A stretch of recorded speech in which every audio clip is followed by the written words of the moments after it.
Hoje também estamos animados. Vamos. Eu falei que a Jane ia trazer uma parte aí da apresentação do livro, porque justamente conecta com o Felipe. Então, não sei, ela sumiu agora, mas eu preparei para vocês, enquanto ela terminava aí de revisar o sumário do livro e os ajustes aí da diagramação, eu selecionei umas passagens e a gente retoma.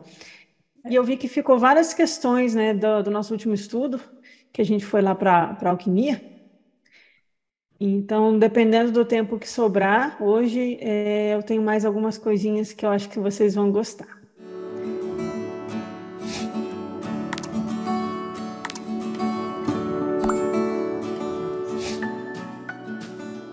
Vou adiantando aqui algumas coisas. Esse material, não sei por onde a Laia colocou, mas esse material que eu mandei para ela é um pedaço de um capítulo do livro, tá? Que aborda alguns personagens que estão ali nessa região do Bardesanes, norte da Síria, tá? Vocês vão ver em mapas depois tudo isso, mas tem, não, obviamente não está apenas o Bardesanes ali. E o Bardesanes é um dos que estudou com Valentino, no ambiente da escola de Valentino. Ele possivelmente foi um dos instrutores do Clemente de Alexandria, Panteno Teodotos, do Teodotos. Né? Teodotos. Isso. E o Teodotos é instrutor do Valentino também. Né? Então, assim, ele está dentro daquele contexto ali. E há vários indícios de que personagens que estão no convívio com Bardesanes, um deles possa ser, talvez, o verdadeiro autor, organizador, editor daquilo que a gente conhece como Evangelho de Filipe, né? E sobre isso o Isso. Alberto traz elementos para a gente. E por isso eu tinha pedido para a gente pegar esse trecho do livro, que a Jane tinha me avisado, que o Alberto fez essa pesquisa tentando identificar o possível autor do Evangelho de Filipe, conectando justamente o Evangelho de Filipe com o contexto do gnosticismo lá de Bardesanes, ali daquela região de Edessa, ali entre a Armênia e a Síria, né? Que a gente, por isso que eu voltei aqui no mapa, botei a bolinha vermelha mais ou menos onde é, Exato. para a gente voltar nisso. E uma coisa, pessoal, fica claro que vai se desvelando para nós. Eu já falei sobre ser uma nova Bíblia, uma outra Bíblia, né? Que a gente chama de Bíblia, eu fiz essa brincadeira usando aquele outro autor, mas vai se desvelando para nós um outro cristianismo. Vocês têm essa sensação? É outro cristianismo e outros personagens, né? A gente está falando de Bardesanes, de Valentino, de Teodotos. Quem são esses na história da Igreja Católica Romana? Todo esse Não são. cristianismo, não são, né? Todo esse cristianismo que a gente está tentando resgatar e desenterrar das areias e trazer de volta à vida, né? Um pouco à base de eletrochoque, depois ele vai vivendo, a gente vai mantendo, e agora eu acho que está vivo. É outro cristianismo. Então, é uma chance que a gente está tendo, né, de reescrever a história do cristianismo, ou a nossa concepção, a nossa acepção de cristianismo, né? Encontrar esses outros personagens e houve um esforço consciente de apagamento deles, de destruição de reputação e apagamento deles da história. Houve concílios que conscientemente decidiram a proibição dos textos deles e o corte, o apagamento mesmo, passar a borracha nos nomes deles na história das comunidades cristãs da antiguidade. Então, esse trabalho de resgate é muito bonito. Por isso que eu estou empolgada com o lançamento do livro também. Mas vamos então lá para o livro. Depois a gente volta aqui na alquimia. Aí, essa é a capinha do livro. O Alberto vai mostrar mais o índice e os conteúdos para vocês, o Alberto e a Jane. Mas essa é a capinha do livro. Aqui a gente tem Bardesanes e os Hinos de Tomé, filósofo gnóstico de Edessa e as canções dos Atos de Tomé. E aí tem a tradução do Hino da Veste de Glória, que é o Hino da Pérola, né? Outro nome, a Canção Nupcial da Sabedoria e o Livro das Leis das Nações. Bom, o pequeno capítulo, ou o pequeno trecho que a gente vai passar hoje, que é um dos 22 capítulos ou mais aí do livro, o livro está com mais de 400 páginas, é esse que fala da relação justamente do Bardesanes com o Evangelho de Filipe, que é o nosso tema de estudo aqui recorrente, né? O Bardesanes, ele está vivendo no século 2 para Dois. 3, né, Jane? Dois, isso, dois. Então, é bem a época que o Evangelho de Filipe também, a redação dele é atribuída.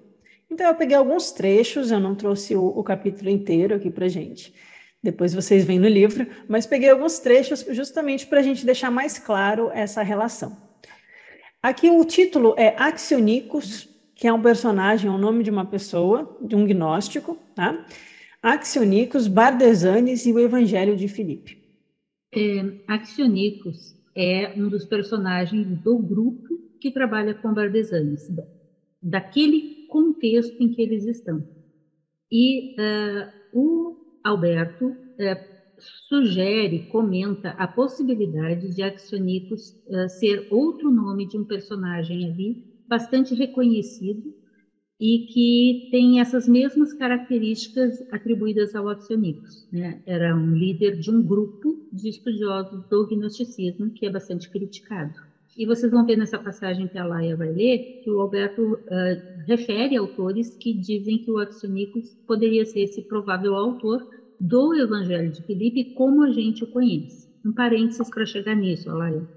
Quando da morte de Jesus, ainda no século C, os discípulos, por óbvio, né, foi um assassinato, estavam sendo perseguidos, se espalham.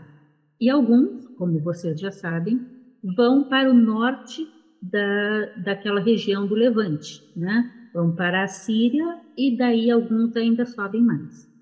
E no caso, há indícios de que Tomé, com Mateus e Bartolomeu, né, isso está no livro, inclusive, vocês vão ver, teriam sido 3 desses poucos que foram para o norte da Síria. A maioria vai para o Egito e do Egito seguem o caminho de Santiago, né? E vão para a Bretanha. O que acontece? Tomé e Filipe, se vocês lembrarem bem, no texto de Pistis Sofia, eles dois, junto com Mateus, a esses 3, Jesus diz: espera aí, inclusive ele diz para o Filipe, espera aí, Filipe, não fala agora que você está anotando tudo porque eu pedi que vocês 3 fossem meus escribas. E depois ele dá autorização para o Filipe falar. Então, essas anotações que eles tinham, naquele tempo ter um livro em mãos era uma coisa assim, era ter ouro, né? Não é uma coisa simples. Era muito difícil ser escritor e ainda ter material. Então, acredita-se que o material que vai aparecer no livro do Tomé tenha sido levado pelo Tomé, e o material de Mateus, que teria ido também até essa região, teria sido levado para lá, e talvez material de Filipe tivesse também nesse pacote, né? Então, essa questão o Alberto mostra aí o que existe sobre isso.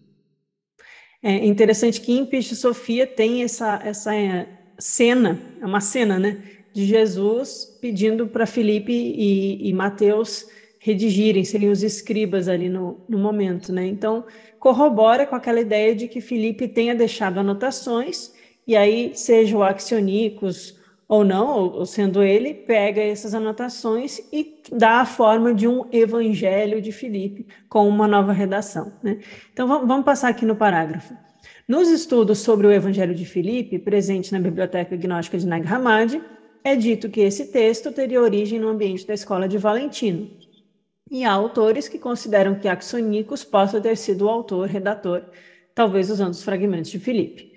Como diz Andrew Smith, o Evangelho de Filipe é uma antologia de material escrito por valentinianos. É o que a gente já viu na terça passada, com outro autor, agora a gente está vendo o Alberto trazendo em português. Tudo mais claro, com mais fontes, né?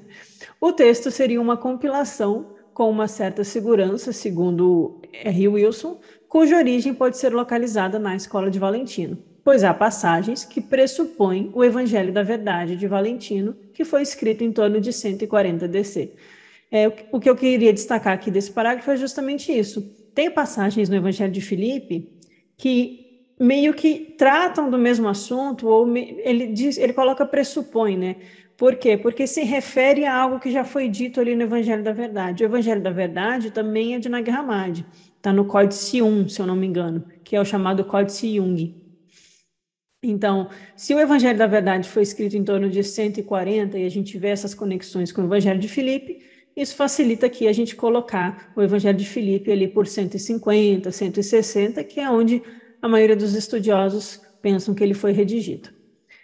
O Evangelho de Filipe foi escrito em um tempo em que os escritos de Paulo já circulavam como uma coleção, após o Marcion. Então, tem as cartas paulinas, que vão sendo usadas pela turma da igreja, e também o Marcion, que era um gnóstico, que tinha os marcionitas, que rejeitava o judaísmo e se focava mais em Paulo. O Marcion, ele tinha um tipo de Bíblia, entre aspas, também, que era uma coleção das cartas de Paulo, mas com uma edição feita pelo Marcion, não é as cartas de Paulo que a gente tem hoje. E as que a gente tem hoje, a gente sabe que foram muito mexidas e editadas também, então talvez ele estivesse trabalhando com materiais mais originais, né? Então a gente está pressupondo o surgimento do Evangelho de Filipe num grupo gnóstico, né? Numa época em que já tinha o Evangelho da Verdade do Valentino e já tinha as cartas de Paulo circulando. Há paralelos com os fragmentos de Valentino e Ptolomeu. Ptolomeu é um nome que vocês já devem ter ouvido falar bastante. E alguns tópicos sobre os sacramentos coincidem com tradições que sobreviveram nos Atos de Tomé, obra que aparece em Edessa no início do século III. E o cristianismo que estava em Edessa tinha um caráter herético. Então, aqui no livro do Bardesanes, vai aparecer justamente esses atos de Tomé. O hino da veste de glória, a canção nupcial da sabedoria, faz parte dos atos de Tomé, do início do século III. E o cristianismo em Edessa era considerado herético. Então, logo que a igreja vigente, católica, começa a se organizar com mais poderio político e monetário e organizacional, etc., eles rapidinho começam a combater esse cristianismo de Edessa e já começam a chamar eles de hereges e começam a tentar não deixar o material deles continuar circulando. Isso é legal da gente saber. Fala, Jane. Nesse parágrafo, começa falando sobre os escritos de Paulo. Então, Paulo viveu no século anterior a esse. Paulo nasce mais ou menos no ano 7. Hã? 6, 7, né? E vive até 92, mais ou menos por aí. E Paulo foi muito atuante, todo mundo sabe disso, todo mundo que estuda cristianismo sabe disso. Então, muitos dos materiais e das cartas de Paulo foram, de fato, reunidas e copiadas.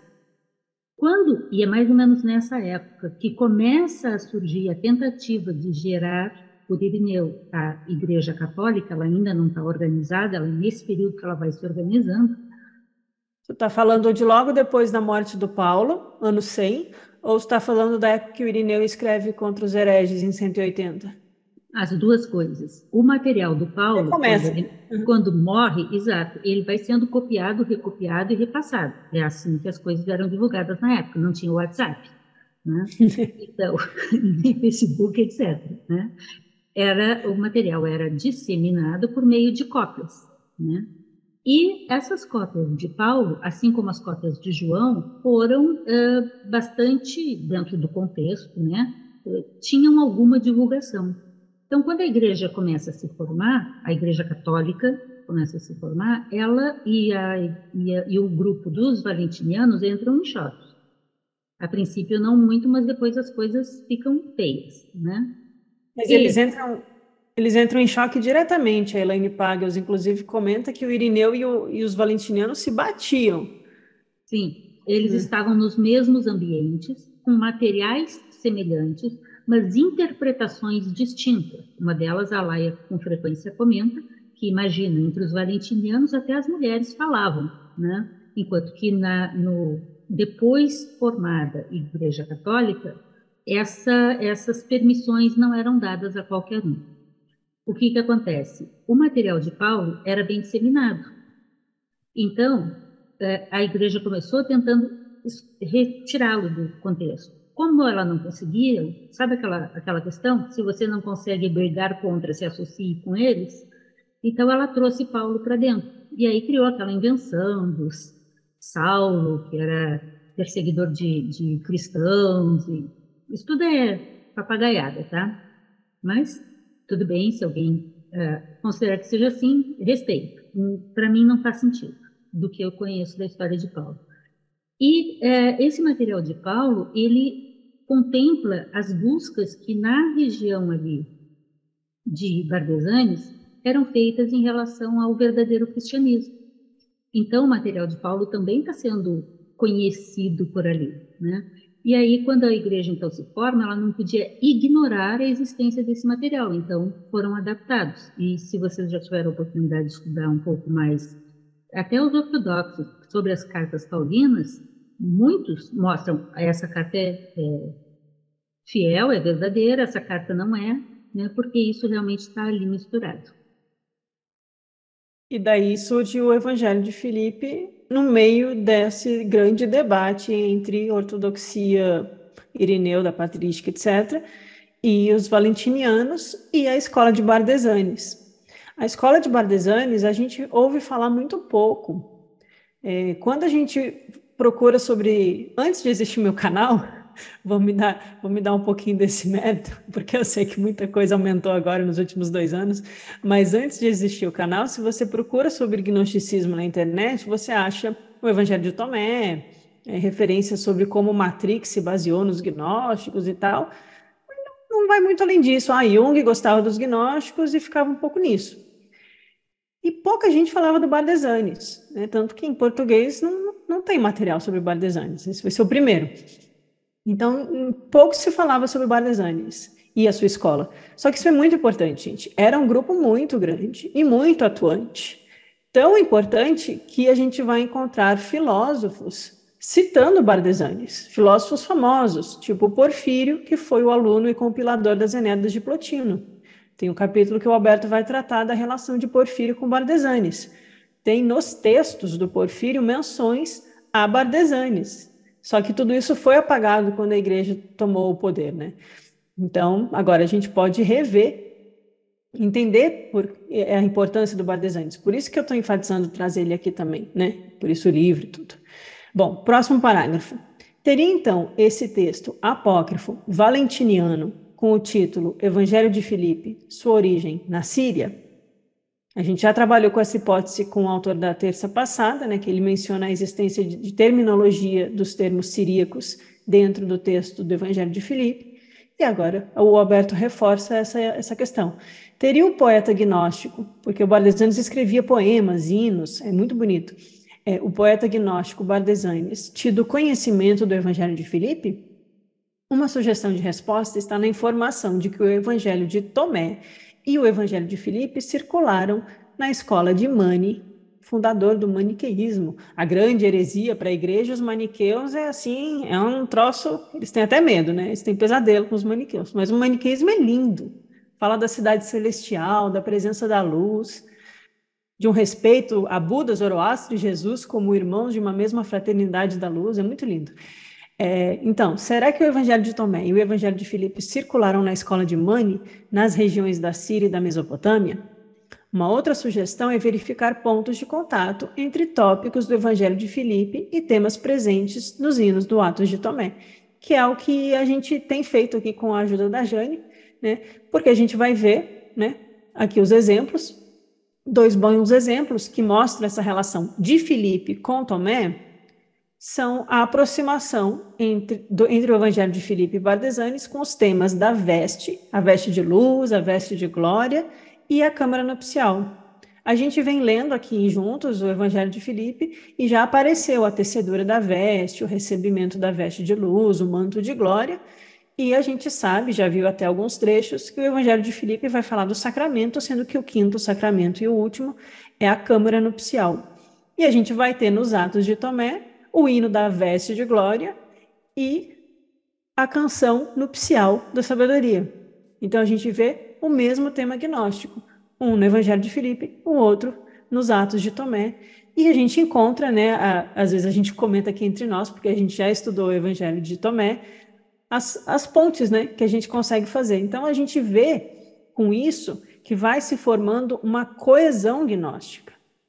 gnósticos dedicados no ensinamento e na propagação desses ensinamentos de uma forma coesa, ou seja, eles estão estudando juntos, dialogando juntos, trocando textos. Não é cada um é um autor isolado, tendo uma ideia por si mesmo do que é o cristianismo, o que é o ensinamento de Jesus ou dos gnósticos, né? A gente vê esses pontos de contato, fortalece de que havia uma tradição acontecendo ali, e pessoas aprendendo, e discípulos dando sequência ao ensinamento que foi transmitido por Jesus, inclusive, né? Ou principalmente por Jesus lá no início. Então, no Evangelho de Filipe, é afirmado que é preciso revestir-se de uma luz brilhante, a veste de luz. Nessa luz é viável vislumbrar a luz do antropos, o filho do homem, o tornar-se homem, tornar-se antropos, né? E ninguém poderá dirigir-se ao rei se estiver nus, sem a veste. A gente já tratou de todos esses temas aqui, né?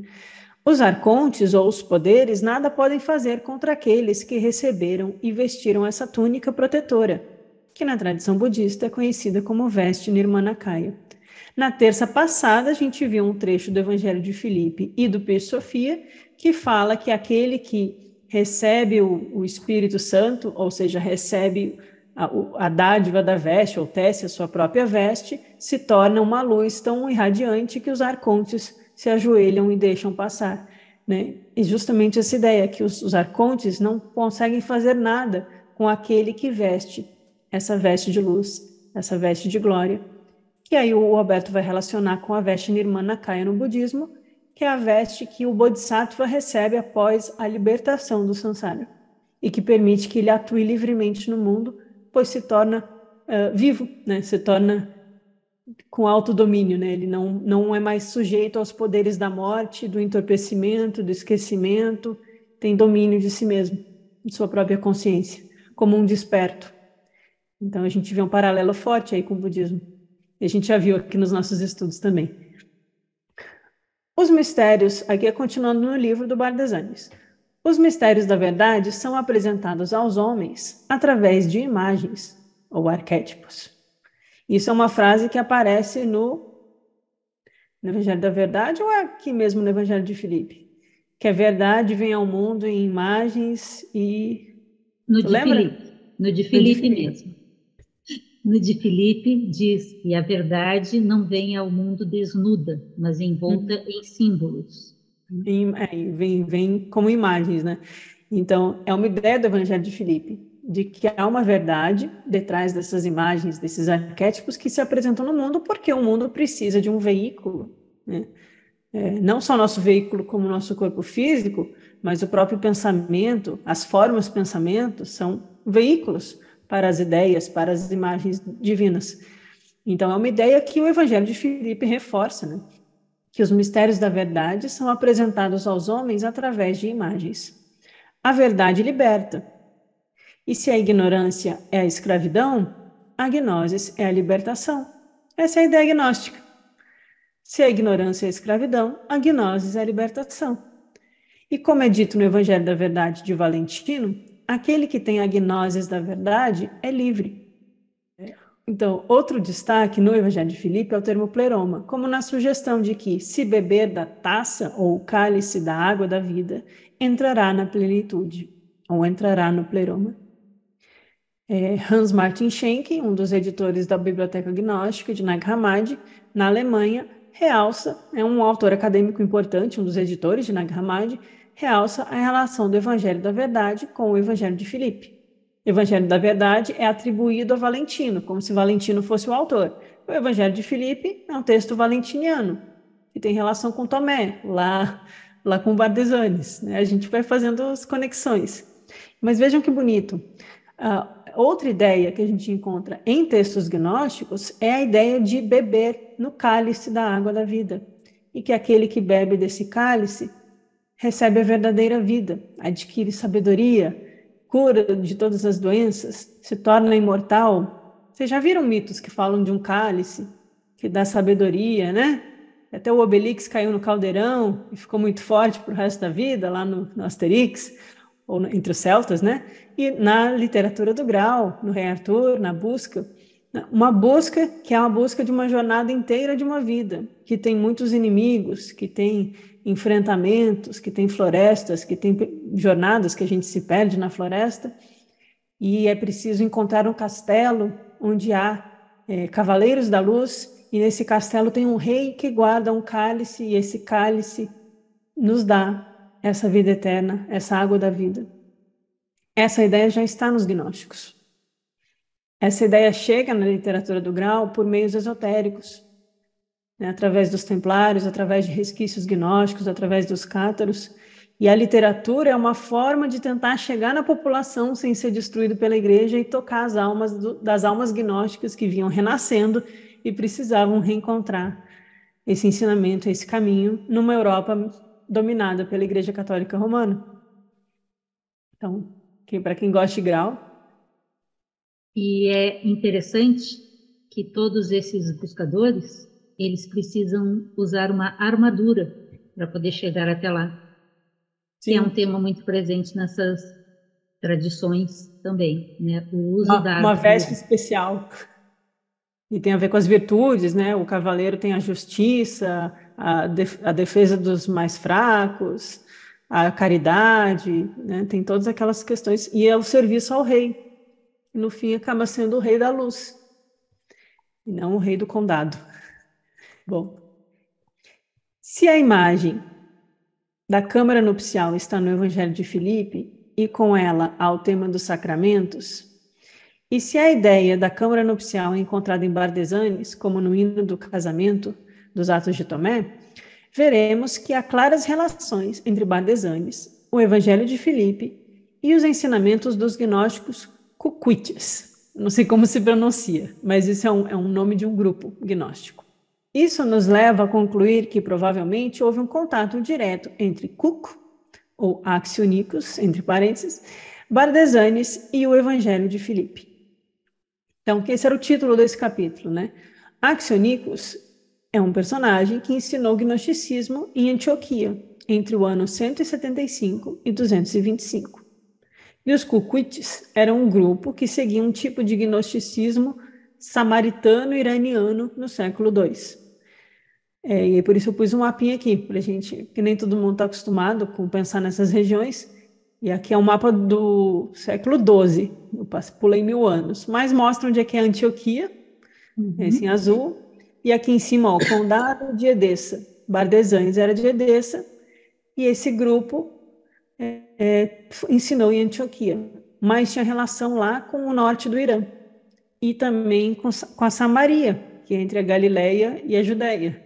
Então, mostra esses grupos que foram migrando para o norte, né, fugindo de perseguições e se refugiando em cavernas, em pequenas vilas, perto das montanhas.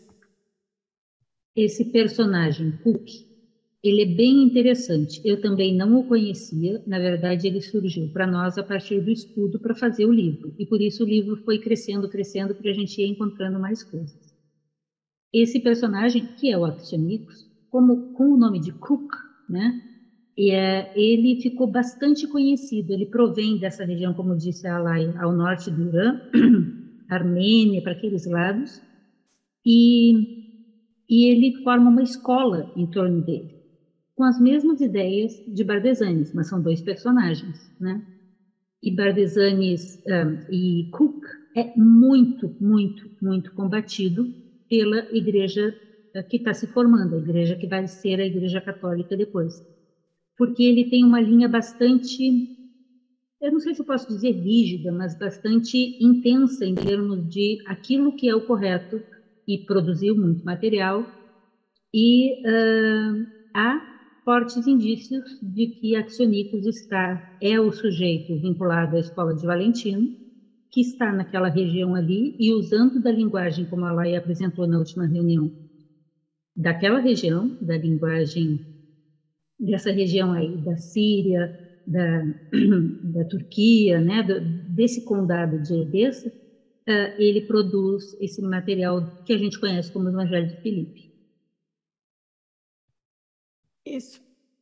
Então vai surgindo muita novidade à medida que a gente vai pesquisando. E aí eu fui colocar, porque eu não li o livro ainda, gente. É só a Jane que leu inteiro. Eu só li esses capítulos. E aí eu fui procurar na Wikipédia se existia esse nome, Cucuites, porque eu nunca tinha ouvido falar. E tem lá na Wikipédia, grupo gnóstico, nananana. Aí, olha que interessante, as coisas vão fazendo bastante sentido. Bom, era isso, era só para mostrar a relação aí desses grupos gnósticos ligados ao Bardesanes e ao norte do Irã e à Síria, etc., com a redação, a primeira redação no século II, pelo autor aí do Evangelho de Filipe, talvez com fragmentos vindos do próprio Filipe, que em Pisofia é nomeado um escriba de Jesus. Então, quem sabe ele tinha aí umas passagens, o Axionicus adquiriu essas passagens, encontrou Bardesanes e acaba fazendo aí o Evangelho de Filipe num ambiente valentiniano, né, onde já circulavam as cartas paulinas, o Evangelho da Verdade e outros textos gnósticos, como Atos de Tomé. Então a gente vai conectando e dando força para essa tradição, né, não como textos isolados, mas como algo coerente, né, algo que é uma tradição espiritual que merece ser conhecida. Nessa pequena parte de um dos capítulos em que faz essa associação com o Evangelho de Filipe, é comentado sobre um autor que eu estou usando muito, é um professor, um teólogo, professor universitário na área de letras orientais, né, de tradução de textos orientais, chamado John Drieschers. E ele é talvez o principal tradutor, é o que eu mais estou gostando, do Livro das Nações, que a Laia agora vai citar daqui a pouco. E no Livro das Leis das Nações, que é um livro de Bardesanes, o Drieschers é um especialista. E ele diz, numa das suas obras, falando de Edessa, ele diz assim, ó, a origem síria do Evangelho de Tomé e do Evangelho de Filipe é algo certo, exatamente por essa análise da linguagem que é usada, pelos termos que são usados. E aí, quando no século IV, em 300 e poucos, eles tiveram que definir um cânone para a Igreja Católica, eles tinham que ter eliminado tudo isso, porque senão as pessoas iam ficar, mas e aquele outro texto? Mas e aquele autor? E aquele lá, ele não é cristão? Mas eu gosto tanto dele, ele tem uns hinos tão bonitos. Por que não pode ler ele? E é isso que aconteceu. Bom, eu trouxe um trechinho, gente, só para ilustrar os ensinamentos, desse livro das Leis das Nações, que é o terceiro texto aqui traduzido,